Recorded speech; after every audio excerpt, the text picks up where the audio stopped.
Så det er det, vi er op imod også. Og det skal I jo være forberedt på. Hvis min far han siger nej til at komme i behandling, så bliver jeg rigtig ked af det. Jeg tror også, jeg bliver sur. For det er det, der skal til. Det er sidste chance. Det er den sidste udvej. Og hvis han siger nej til det, så siger han nej til mig.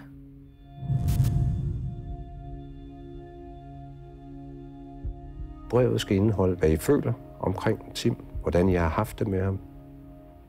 Find alle de kærlige, varme, gode, positive følelser, som jeg overhovedet har. Fordi vi skal ind og tale til Tims følelser. Det er den eneste måde, vi kan nå ham på. Den sidste del af brevet, det er, at I skal komme frem til et ultimatum. En konsekvens af det her om, at hvis ikke han gør noget ved sit problem, så har det en konsekvens. Så er det et ultimatum. Så jeg vil sige, at jeg har ikke rigtig nogen kontakt til Tim nu. Nej. Det har jeg ikke. Og hvordan kan det være? Jamen, det er jo på grund af hans drikkeri og lyven og stjælen og... Hvor lang tid har du ikke haft kontakt til Tim? I et par år. Okay. Ja. Var du klar til at gå med til den? Ja. Ja. Godt. Hvad sidder du og tænker på, Claire?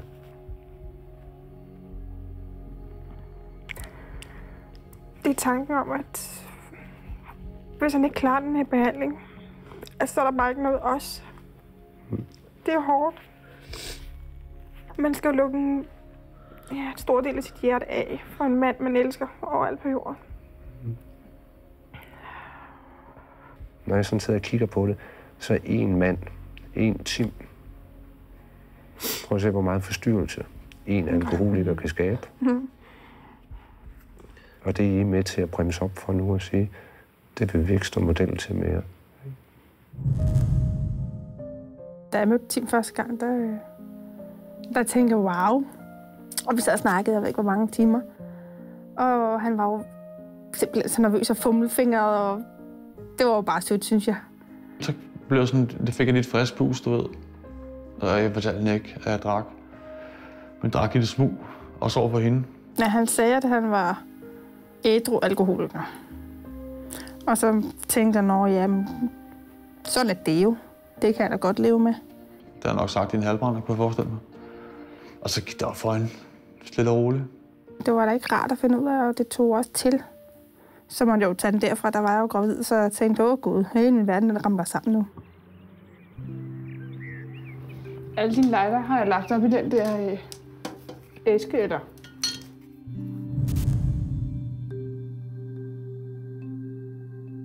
Jamen, jeg bliver ved med at kæmpe for Tim, og for at han skal blive ældre, fordi jeg godt vil have et liv med ham. Altså, jeg vil jo gerne, at han skal være en del af mig og Victorias og de andre børns liv. Men nu går jeg ind. Jeg tror på ham og tror på, at han godt kan klare at blive ædru.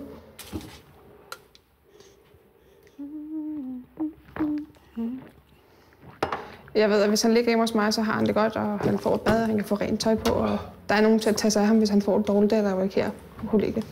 Så det er mere for min egen trygheds skyld, tror jeg, så jeg ved, at han er derhjemme, og at han har det godt, og at jeg kan hjælpe ham, hvis der er et eller andet, han har brug for lige pludselig. Klokken, hvis du gerne klokken, så skriver du her, hvor igen ligger. Ja. Det gider jeg ikke alt det der. Ses. Ja. Klokken 1. Klokken 1. Okay. Ja, hej. Mit hjerte siger mig, at det er det rigtige, jeg gør, at blive ved med at hjælpe ham, for der er ikke nogen andre, der hjælper ham. Hvis jeg ikke hjælper ham, så bliver han bare efterladt i systemet, og så drikker han sig ihjel. Vil far komme, når han har sovet, eller? Ja, altså, jeg satte hans vægtbord til 12:40, så må vi jo se. Så du også har hans mønter med? Ja. Når bærer mig få hans mønter og kåre. Okay, så vi er faktisk næsten 100% sikre på, at han ikke drikker nu.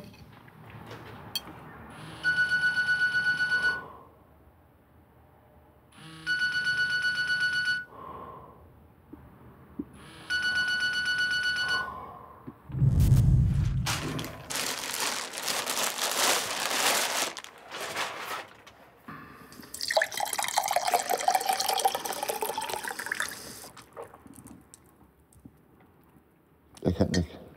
Det er alt for overskueligt. Bare det at tage sko på, mand. Det overgår jeg simpelthen ikke.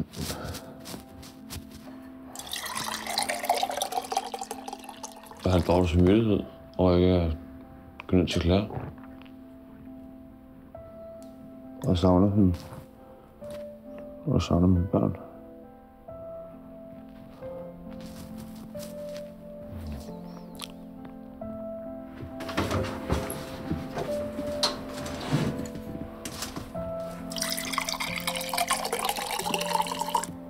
Det dæmmer tankerne lidt.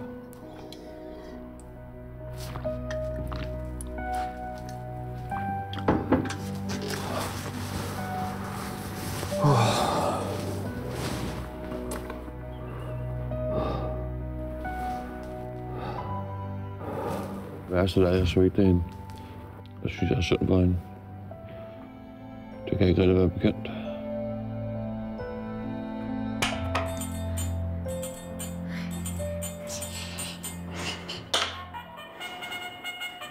Når Victoria vokser op, så skulle det gerne være med en ædru far. En, som kan tage sig af hende og være der for hende, fordi han har ikke været der for sine andre børn. Det har kun været svigt. De har oplevet det i mange år. Nej. Du kommer op og sidder så. Der kan man bare ikke lige lave så meget på, når du sidder der. Og det ønsker jeg slet ikke, at Victoria skal opleve. Han skal ikke bare være en, der kommer og går i hendes liv. Han skal være der.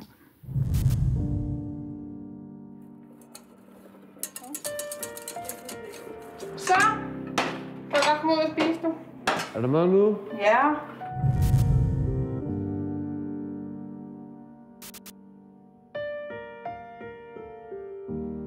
Jeg sover altid over ved min mor, og jeg er mange timer over ved min mor, og ikke så mange timer over ved min far. Jeg vil helst holde afstand fra ham nogle gange. Pigerne, de oplever jo en meget kaotisk hverdag hjemme hos Tim. Men de har jo også en anden hverdag hjemme hos deres mor, som der er struktur på, og hvor tingene er i orden. Hvorfor er det synd og sådan noget? Da vi var små, så forbød mor os at tage over til far, fordi han drak, og vi måtte kun være der, når han havde været over hos hende og få antabus. Og det er hun også begyndt på igen at sige, at vi ikke må tage derover, og især mig, fordi jeg har været der rigtig meget. Smager det så godt? Og det er godt.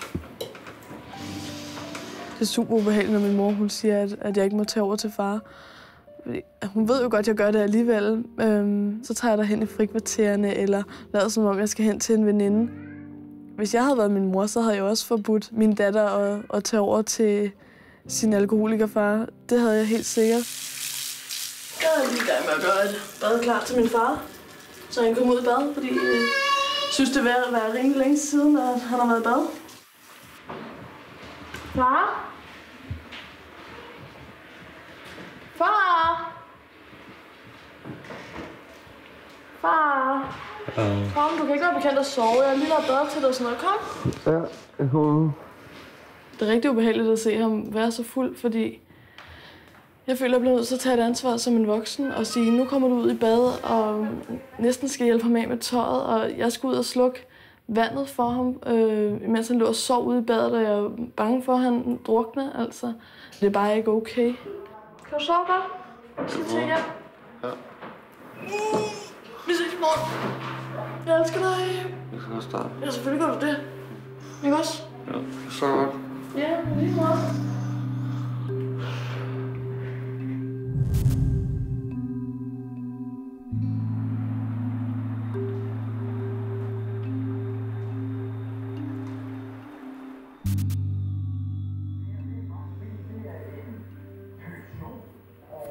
Hvor længe fik du så sovet, ja? Eller i nat? Nu slapper jeg om 2. På grund af abstinenser, eller? Ja. Er det ikke nederen? Jo, jeg er pænt nede. Du skal jo snart til skole igen. Så skynd dig.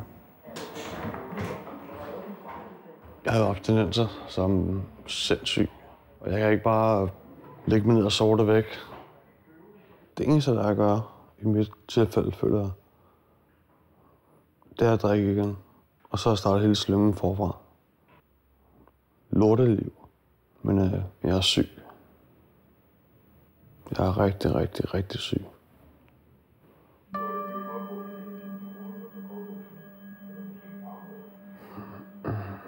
Han vil jo gerne have et normalt liv, men han siger jo, det er jo en sygdom, jeg har, og jeg kan ikke gøre noget ved det.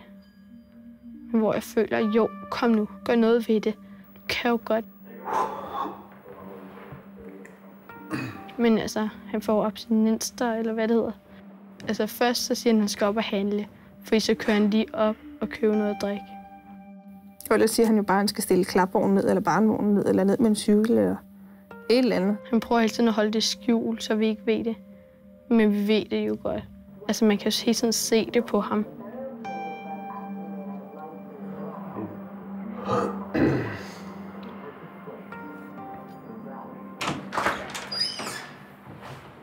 Nogle gange sidder jeg og tænker, hold op, hvad er det for en pige, jeg er blevet? Der bare finder med at være sammen med en alkoholiker. Nej. Men altså, nu har jeg været i det her forhold så længe, og jeg er blevet vant til det, og har så mange følelser for Tim. Og så tænker man, så strækker jeg lige den der lidt endnu, og så ser man lige igennem fingrene med der.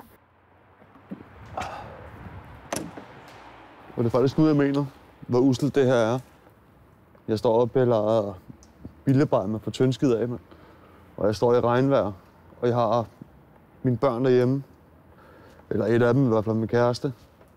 Så jeg kunne vælge at sidde derhjemme med familien og hygge mig.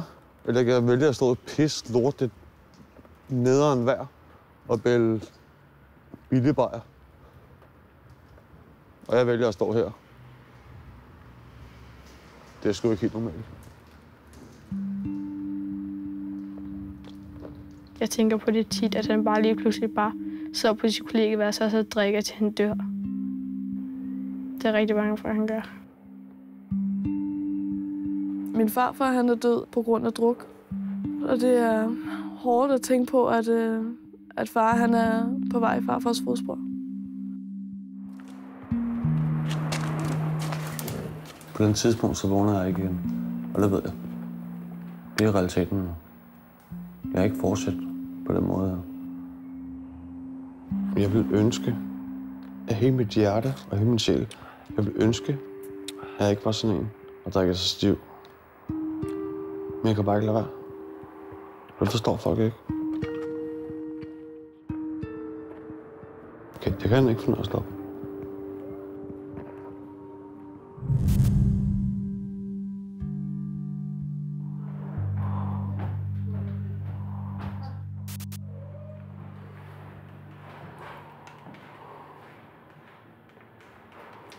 Nede i min mave, der er verdens største knude, som ikke kan løsnes uden noget hjælp.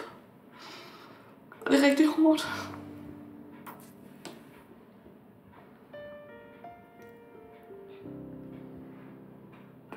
Jeg har aldrig nogensinde haft det så dårligt.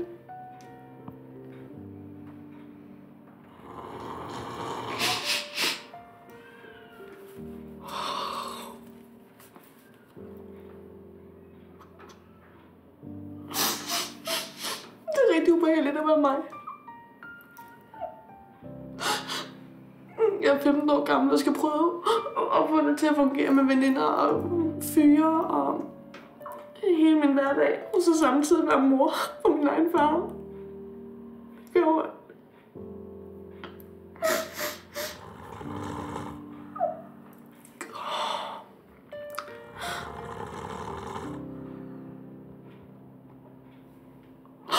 Jeg bruger alt for meget tid på ham.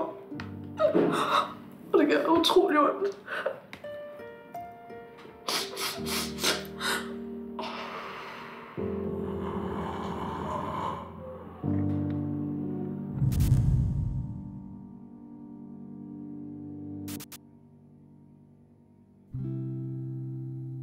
Når jeg læser jeres breve, så vil jeg meget gerne bede jer om at være i kontakt med jer selv. Få jeres følelser med. Det Tim vil reagere på, og det vi skal bruge for at trænge igennem til Tim, det er, at han kan mærke jeres følelser. Yes.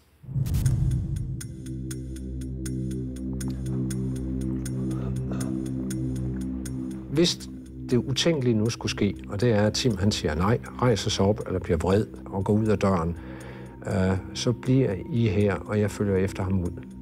Og snakker videre med ham for at se, om jeg kan få ham vendt der. Jeg krydser fingre. Ja. Og pokker bare til behandling, altså. Ja.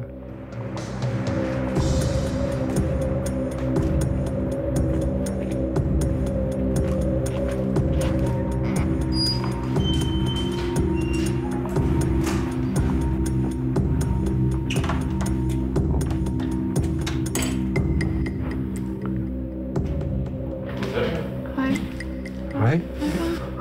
Hvad er det for? Hej. Laver I her alle sammen? Hej.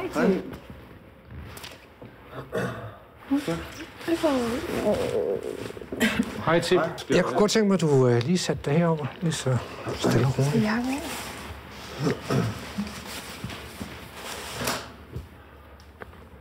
Ja, hej Tim. Jeg hedder Erik.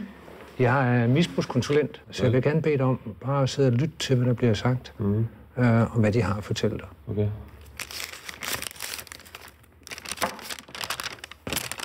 Tim, du er et rigtig rart menneske, når du ikke drikker. Hvis jeg nogensinde vil have, at jeg skal se dig i øjnene igen, fordi det har jeg jo ikke gjort længe, når jeg har, eller du har talt til mig, så har jeg kigget væk. Så skal du tage imod og gå i behandling. Fordi jeg savner dig, Tim. Jeg savner den bror, jeg engang havde. Ja.